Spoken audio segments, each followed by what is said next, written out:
आपने सुनाया कि मैं जब कृष्णचंद्र की पाठशाला में पढ़ाता था तो वहां के विद्यार्थियों ने रसोइयों को इसलिए पीटा था कि वो खिचड़ी बना के नहीं दी थी। उसी समय हमने गांठ बांध ली थी कि जीवन में कभी जिह्वा का स्वाद नहीं लेंगे। ये जीवन में कभी जिह्वा, और जिसने जिह्वा के स्वाद को रोक लिया सबको वश में कर लेगा। रसेंद्री को अगर आपने अपने वश में नहीं किया तो जनेंद्री को वश में कर ही नहीं सकते, नहीं कर सकते। चाहे जितने आप आसन में बैठो, चाहे जो कुछ करो, रसेंद्री अगर यहां से डालना बंद नहीं करोगे ना तो फिर आगे कुछ नहीं। उचित सात्विक नीरस भोजन तो सरस चिंतन, अद्भुत अद्भुत चमत्कार आपके जीवन में आएंगे। लेकिन ये अच्छे अच्छे पदार्थ खाने की प्रवृत्ति छोड़ दीजिए। जब आप बिल्कुल अनुभव की बात है, एक दिन ये भंडारा पा के देखिए, बढ़िया गुलाब जामुन और ये सब, और एक दो दिन माधुकरी पा के देखिए तो आप देखेंगे आपका चिंतन कैसा। हर वस्तु अपना प्रभाव रखती है। एक पत्ती ही तो है भांग गांजा, पत्ती ही तो प्राकृतिक पत्ती है। भांग है, गांजा है, चरस है, अफीम है, ये सब उसी से पैदा होते हैं, प्रकृति से ही पत्ती है ये। आप देखो इतनी पाते हैं और झूमने लगते हैं नशे में। ऐसे ही हर अन्न में, हर पदार्थ में अपना प्रभाव है, किस तरह का कमाया हुआ, कैसा कैसा।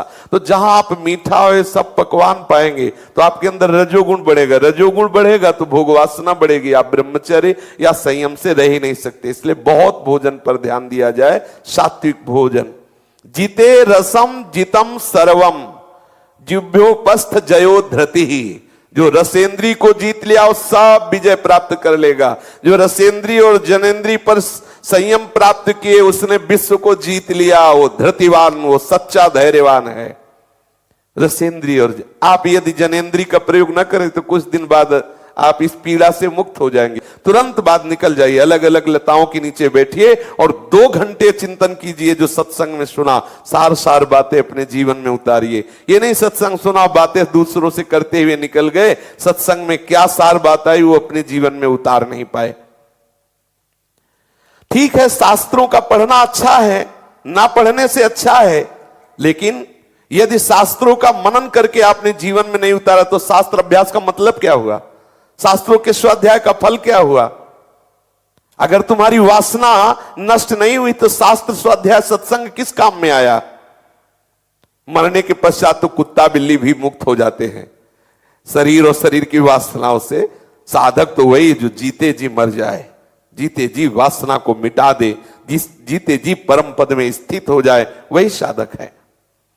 ये विषय की महान शक्ति बड़े बड़े ज्ञानी भक्त और विद्वान को भी भ्रष्ट कर देती है। इसलिए सावधान रहना, कभी अभिमान मत कर लेना कि मेरा विषय क्या बिगाड़ सकता है। बड़े बड़े ज्ञानी विज्ञानियों को भी देखो, मछली के मैथुन को देख के महाराज जल समाधि में बैठे हुए, जल को स्तंभित करके वहां समाधि में बैठे हुए महाराज सौभरी जी, मानधाता महाराज के 50 पुत्रियों से ब्याह किया।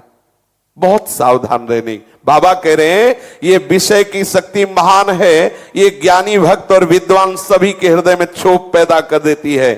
सावधान रहो, विषय का सानिध्य ही बर्दाश्त मत करो, विषयों का सानिध्य ही बर्दाश्त मत करो, कभी भी भ्रष्ट हो सकते हो। विषय चिंतन मत स्वीकार करो। जो इंद्रियारामी है, विषयी है, ऐसों का संग त्याग कर दो, अनासक्त रहो।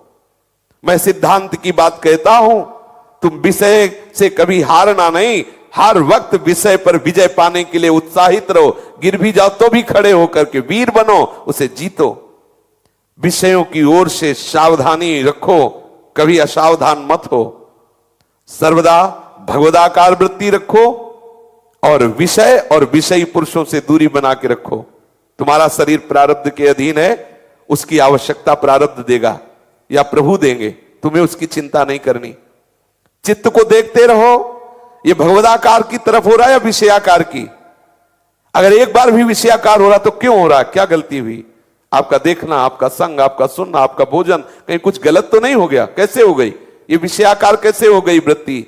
विषय का स्फुरना होना बात अलग है, विषयाकार कैसे हो गई? आप सुधार करो। एक मन है, ये जब भगवदाकार हो जाएगा तभी आपकी पूर्णता होगी, तभी आपकी सिद्धि होगी। यही साधु की शोभा है, विषय त्याग, विषय संग त्याग, विषय चिंतन त्याग। हाँ हाँ, कैसे ये शोभा है साधु की। विषय त्याग, विषय संग त्याग, विषय चिंतन त्याग, संपूर्ण इंद्रियों का राग बिना भगवद उपासना के नष्ट नहीं होता।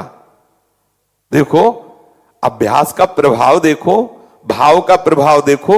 जवान बहन समीप होने पर भी काम वासना नहीं उत्पन्न होती। देखो अभ्यास और भाव, अभ्यास और भाव। जवान बहन पास है लेकिन काम भावना उत्पन्न नहीं होगी। और तुम साधक हो, तुम किसी भी माई बहन को देख करके कामासक्त हो जाते हो। कैसा तुम्हारा अभ्यास, कैसा तुम्हारा भाव। बहन या पुत्री भाव में इतना भाव है कि काम नहीं आने देता। तुम्हारा भगवत भाव है ऐसा जो काम आ गया।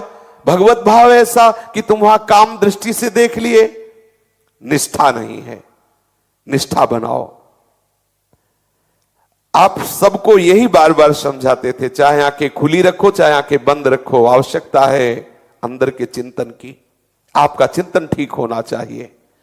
नित्य प्रति आपकी जो दिनचर्या लौकिक कार्य हो या पारलौकिक कार्य हो, आपका चिंतन ठीक होना चाहिए।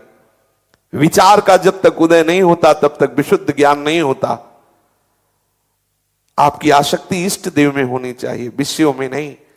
सभी प्रकार के साधकों के लिए मैं यह आज्ञा करता हूं कि आसन की स्थिरता ही तुम्हारे चित्त को निसंकल्पता पर पहुंचाएगी। यह बहुत जरूरी, बहुत जरूरी। 24 घंटे में कुछ घंटे आसनों पर बैठने का अभ्यास करो।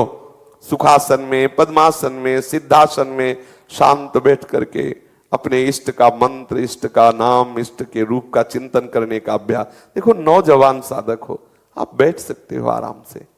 सही दर्द कर रहा उस समय असंग होइए, उसी समय भावना कीजिए मैं शरीर नहीं हूं। आकरण का निरीक्षण परीक्षण करता है, वो बाहरी ये सब नहीं। अभी हम सब बहिर्मुखता में बह रहे हैं।